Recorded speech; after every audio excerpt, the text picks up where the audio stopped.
Je ne peux pas vous laisser la parole avant de donner, ne serait-ce le micro que 2 ou 3 minutes à la sociologue sur tout ce qui vient de se dire. Forcément, son point de vue va nous éclairer. On va avoir peut-être le point de vue de l'homme et de l'évolution de l'homme là-dedans et de son rapport au travail. Caroline, si vous voulez bien nous dire 2 mots, non pas en forme de synthèse, parce que ça serait trop difficile, mais le point de vue de la sociologue sur tout ce qui a été dit, et notamment ce changement de rapport au travail. En fait, il a été pris en compte. Moi, j'étais auditionnée pour le rapport Mettling sur justement numérique et conditions de travail, donc ces questions de droit. Et le devoir à la déconnexion était présent dans le rapport Mettling au départ, et il a été abandonné après. Juste une petite remarque, parce qu'on a l'impression que se dégage que la figure des cadres dans le travailleur numérisé, et par rapport à la question de l'autonomie, moi, dans les situations de travail que j'ai pu observer, il y a beaucoup aussi les techniciens qui vont, avec une tablette, se retrouver grâce à un système d'ordonnancement, et ils vont plus avoir à repasser par l'entreprise avec toute leur journée de travail qui tombe du matin au soir, avec des risques psychosociaux très graves, avec un délitement des collectifs et des risques d'isolement très très forts. Donc en fait, c'est juste un peu pour... voilà, c'est pas que des questions de cadre. Le travailleur numérique aussi, ça touche les techniciens et les ouvriers. Et c'est pour ça, j'ai dû le faire très rapidement, mais cette question de stabilité des collectifs est très importante. Et effectivement, c'est aussi pour ça que dans des conditions de télétravail, on va le faire qu'un jour ou 2 jours par semaine. C'est pour laisser la place justement aux situations de face à face et aux collectifs. Mais on voit des gens très en souffrance parce que ils ne croisent plus leurs collègues. Quand je parlais d'identité métier, c'est aussi ça, c'est tous les savoir-faire tacites, les compétences qui se perdent quand on ne croise plus les autres et qu'on n'échange plus avec eux. Donc il en va aussi de la qualité du travail. Ça se joue aussi à ce niveau-là, par-delà la question des risques psychosociaux. Bien, avant de passer la parole à la salle, je voudrais juste demander à Sarah Pellissier quelques précisions. Vous disiez que je n'ai pas vu, dans les choix d'arbitrage, les aspects déplacement. Le déplacement, pour vous, est-il un critère sur lequel on doit favoriser le télétravail? Les gens qui font du déplacement, doivent-ils être favorisés dans l'attribution du télétravail ou pas? Car le déplacement est une forme de télétravail. Mais s'il y a quelqu'un qui fait beaucoup de déplacements, on ne lui permet pas de faire du télétravail parce qu'il est déjà absent 2 jours de l'entreprise, quelque part, c'est une discrimination. Oui, donc quand vous dites déplacement, vous dites mission professionnelle. Mission professionnelle, à l'extérieur. Non, effectivement, ça ne fait pas partie de nos critères de choix quand on sélectionne les dossiers, parce qu'effectivement, en fait, on est au 6%. Donc on a beaucoup de demandes. Donc on se doit de les arbitrer selon différents critères, et plutôt le critère qui ressort, c'est surtout le critère de la distance en fait entre le lieu d'habitation et le lieu de domicile. C'est surtout celui-là qui prévaut quand on doit départager les dossiers. Ok, moi j'ai plein de questions sur le télétravail, mais à vous. Oui.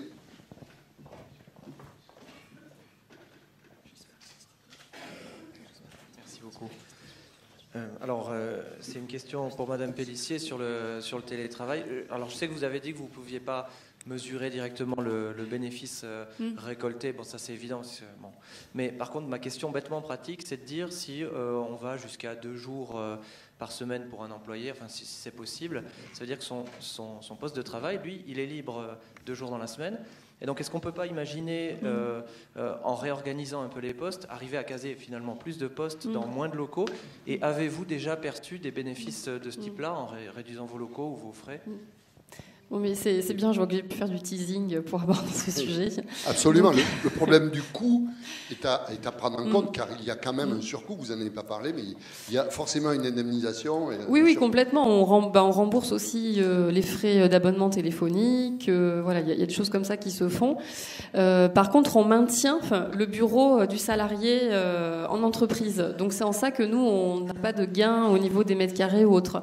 Parce que c'est important pour nous, en termes de politique sociale, de maintenir un bureau dédié pour nos salariés. Voilà. Au jour d'aujourd'hui, c'est la politique. Donc c'est pour ça qu'on a du mal à quantifier des gains.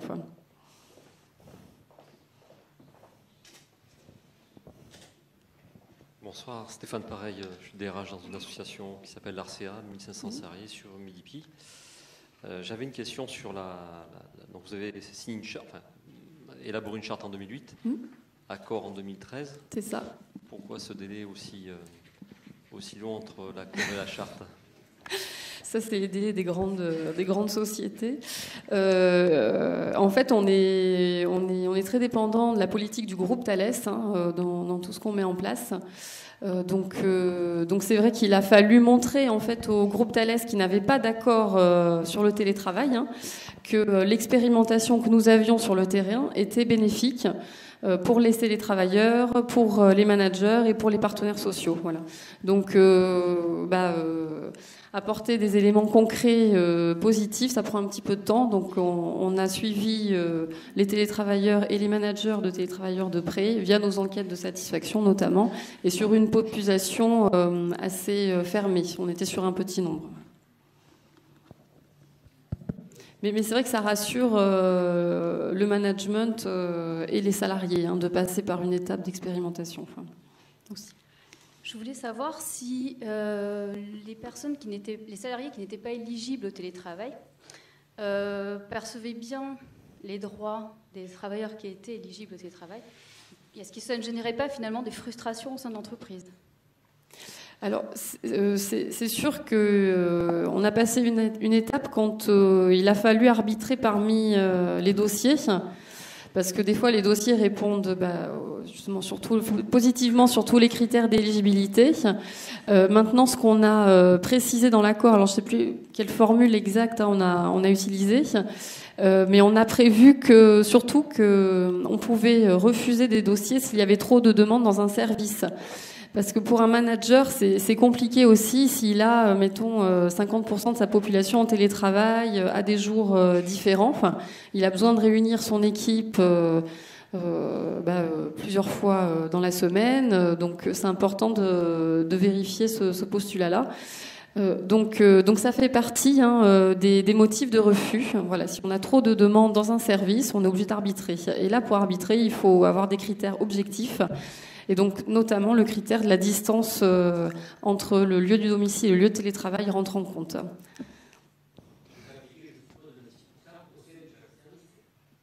Non, par contre, ça, non.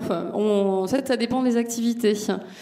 Là, on n'a pas défini de critères dans l'accord, c'est à la discrétion du management. Alors bien évidemment, la direction, elle est là pour challenger les souhaits du management. Mais on peut avoir des pourcentages de télétravailleurs assez importants dans une équipe. Du coup, ce qui peut se passer, c'est un choix limité sur le jour télétravaillé choisi. Le manager peut par exemple préférer que tous ses télétravailleurs soient en télétravail le mardi par exemple. Comme ça, il a sa réunion de service un autre jour et tout le monde est là. Voilà. Vous avez dit que les managers tout à l'heure sont formés de façon légèrement différente, mais y a-t-il des managers télétravailleurs ? Non, il n'y a pas de manager télétravailleur.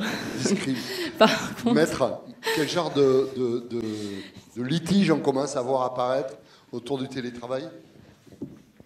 Autour du télétravail à proprement parler, je n'en ai jamais vu, mais il y en a très peu. Il y en a énormément autour du travail numérisé, par le biais des heures supplémentaires, tout simplement, qui sont l'alpha et l'oméga de... Et d'ailleurs, moi j'ai une question. Comment vous assurez-vous que la charge de travail reste la même pour le télétravailleur ?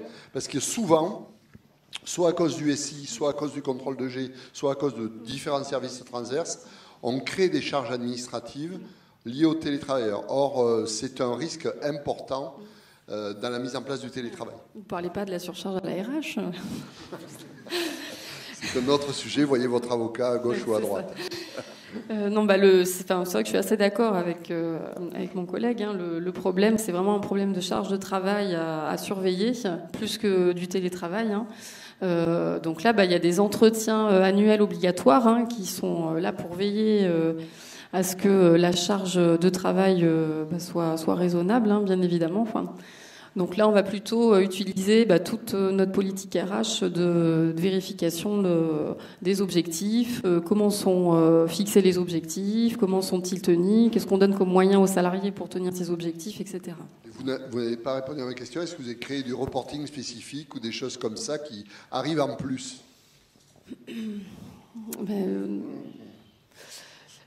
Normalement non. Ce qu'on essaye de donner comme conseil aux salariés, c'est d'organiser justement son temps de travail, enfin ses journées de télétravail pour éviter de lui donner de la charge de travail, parce que en télétravail, le salarié normalement il est moins dérangé par les collègues ou par les clients ou par les fournisseurs, donc le leitmotiv c'est plutôt de gagner en efficacité sur cette journée-là. Donc normalement on ne devrait pas avoir ce cas-là. Enfin, il n'y a pas de reporting spécifique pour les télétravailleurs. Non.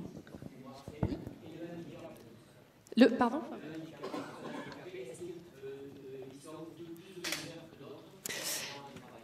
Alors, non, ils sont pas... Enfin, je pense pas. Après, on ne tient pas de témoins, de mesures sur ce point-là, puisque, vous savez, le salarié en situation de handicap, il n'est pas obligé de le déclarer à sa hiérarchie. Donc, du coup, c'est un peu compliqué de suivre cet indicateur-là. Par contre, on a pris en compte, effectivement, toutes les situations très particulières. Donc, s'il y a des demandes particulières, on va les prendre en compte, même si on va être pas tout à fait dans le cadre. Par exemple, si un salarié handicapé vient voir la direction et souhaite télétravailler des demi-journées, on va pouvoir autoriser ça. Enfin, voilà, on va prévoir des aménagements à des situations particulières.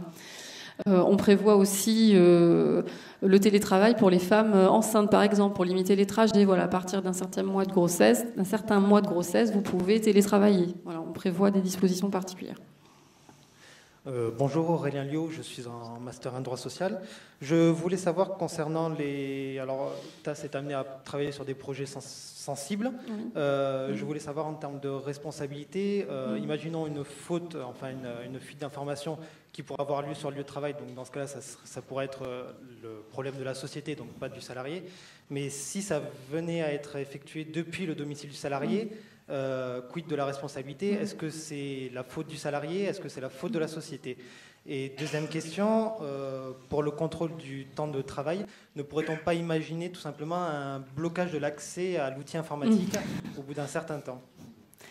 Je ne vais pas répondre à toutes les questions. Par contre, juste sur l'aspect confidentialité, c'est vrai que voilà, on a beaucoup d'activités confidentielles. Donc ça fait partie des critères d'attribution au télétravail. Si le collaborateur travaille sur des sujets trop sensibles, on ne l'autorisera pas à télétravailler de chez lui. Ça, c'est sûr, on va se protéger par rapport à ça. Après, sinon, le télétravailleur, il n'est pas censé recevoir de visites chez lui. Donc ça limite aussi les problèmes. Il n'est pas censé imprimer chez lui aussi. Bon, ça, c'est plus une bonne pratique. C'est pas écrit noir sur blanc, mais on limite aussi les impressions. Puisque, un jour ou deux au domicile, ça laisse quand même suffisamment de temps au travail pour imprimer des documents. Voilà, ça, c'est plus pour répondre à la bonne pratique. Après, sur l'aspect juridique... Oui, pour la seconde partie de votre question, d'autres entreprises sont allées un peu plus loin que Thales d'ores et déjà et ont négocié des accords sur le travail nomade en fait, qui dépassent le cadre du télétravail et ont organisé ce devoir de déconnexion dont vous parlez, c'est-à-dire en fait de dire je mets toutes mes données sur un serveur et je coupe le serveur à certaines plages horaires de la journée, de la nuit ou du jour. Ça, c'est une façon comme une autre de mettre en place le droit à la déconnexion, sauf que comme tous les autres modèles de droit à la déconnexion, il peut aussi être contourné de manière extrêmement facile. Donc, c'est une façon de le faire, mais c'est pas nécessairement la meilleure. Il y en a d'autres qui préfèrent des chartes où les salariés s'engagent, eux, à se déconnecter et notamment, par exemple, à ne pas répondre aux éventuels appels qu'ils auraient le week-end, aux éventuels SMS, aux éventuels mails qu'ils recevraient le week-end. Ça peut être aussi sous cette forme-là. Oui. Bonsoir, merci. Sarah Thomas, doctorante à UT1 sur le thème des compétences du salarié. Justement, pour rebondir sur le blocage des serveurs, ça me fait penser à quelque chose. Je me dis, finalement, est-ce que ce droit à la déconnexion, en termes de risques psychosociaux, ne serait pas source de risques autant, à savoir qu'à partir du moment où la personne va soit de façon totalement autonome dire bon là voilà je suis en déconnexion, ou bien parce qu'on bloque ses serveurs, avoir un stress supplémentaire à partir du moment où elle va se reconnecter, en tout cas moi personnellement c'est plutôt ma tendance, en se disant oulala le nombre de mails que je vais avoir à traiter. Et donc est-ce que finalement ce droit à la déconnexion n'est pas une source supplémentaire de risques psychosociaux et donc un peu contre-productive, contrairement à ce qu'on voudrait en faire? J'ai 2 expériences dont je peux faire valoir sur ce point. La mienne, je suis moi-même soumis à ce fameux devoir de déconnexion. Et ce qui me stresse, c'est le moment où ça déconnecte, moi, plus exactement, pas le moment où ça reconnecte. Parce que je sais que je ne pourrai plus avoir accès à mes mails, et ça me stresse un peu. Et des fois, mais bon, ça c'est très personnel.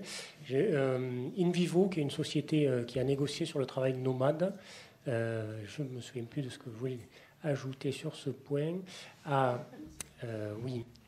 A été plus loin et a dit, en fait, je déconnecte et je transfère les mails pendant les périodes de déconnexion sur une autre personne, pour éviter ce dont tu parles, qui est effectivement le stress lié au retour de vacances notamment, dans lequel vous avez... et donc, effectivement, dans leur accord de travail nomade, alors faut-il encore quand même que ce soit possible en pratique, avoir des personnes qui ont à peu près les mêmes fonctions et les mêmes responsabilités et qui acceptent cette... surcharge de travail temporaire, pour revenir à ce dont on parlait tout à l'heure.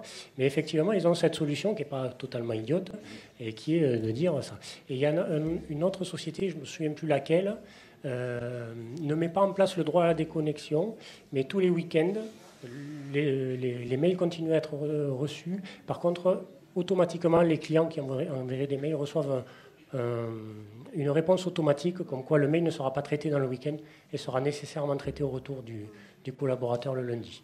Ça permet de gérer un peu l'afflux et peut-être d'éviter au fur et à mesure que des mails arrivent le week-end, puisque les clients sont d'ores et déjà alertés sur le fait qu'il n'y aura pas de réponse. Oui. Alors, je vais enchaîner parce que je pense que Caroline, là-dessus, a un mot à rajouter. Elle a mené une étude, mais je voudrais en profiter pour la questionner. Vous mettez le débordement d'appels téléphoniques, un peu comme ce qui vient d'être expliqué par Maître Berthès, comme une des solutions, je dirais, pour ne pas overbooker un poste de travail. Je pense que ça existe depuis longtemps. Et est-ce qu'on n'est pas en train, ni plus ni moins, que de répartir la pression ou d'encourager la dispersion, puisque ce n'est plus le salarié qui est concerné, qui répond, mais peut-être son collègue d'à côté qui est moins concerné ou peut-être occupé à autre chose. Je vous laisse répondre, Caroline, parce que je crois que vous avez mené une étude là-dessus. Ouais, j'ai mené une enquête sur la résistance à la connexion permanente à la messagerie électronique. Et du coup, avec des entretiens et des focus group. Donc déjà, on voit que les gens, en termes de charge tout simplement, vu qu'il n'y a pas de normes de délai de réaction à un mail, et ça varie beaucoup suivant les postes, et c'est pas forcément symétrique, du coup, il y a une charge psychique associée assez forte, parce qu'on ne sait jamais si c'est le bon niveau de réactivité, donc est-ce qu'on en fait trop, pas assez, etc. Donc il y a une charge psychique en lien avec ça. Ensuite, quand on interroge les gens, il y a vraiment 2 idéotypes. D'un côté, il y a ceux qui vont gérer ce problème de la connexion avec ce qu'on a appelé le cloisonnement équipé, c'est-à-dire qu'ils vont essayer de séparer spatialement et temporellement le travail et le hors-travail, mais y compris les différentes activités dans leur travail qui peuvent se faire concurrence entre elles, parce qu'il y a aussi ce problème de phagocytage des différentes activités au travail entre elles. Et de l'autre côté, on a des personnes qui sont plus dans l'hyperconnexion maîtrisée et qui, pour elles, justement, pour ne pas avoir le phénomène que vous disiez, préfèrent se reconnecter le week-end pour ne pas avoir le lundi ou le retour des vacances, etc.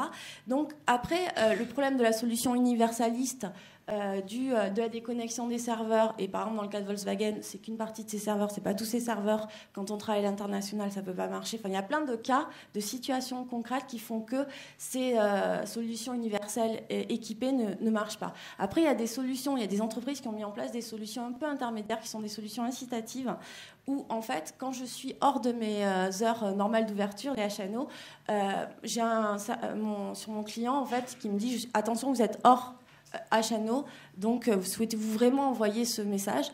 Et il y a plus à faire pour pouvoir envoyer le mail. Parce que souvent, on se met du côté je reçois trop de mails, mais on les envoie aussi en tant que travailleur. Donc il y a ce fait de prévenir aussi de l'autre côté de l'émission. Donc c'est des solutions qui permettent la flexibilité et l'ajustement aux différents cas des personnes.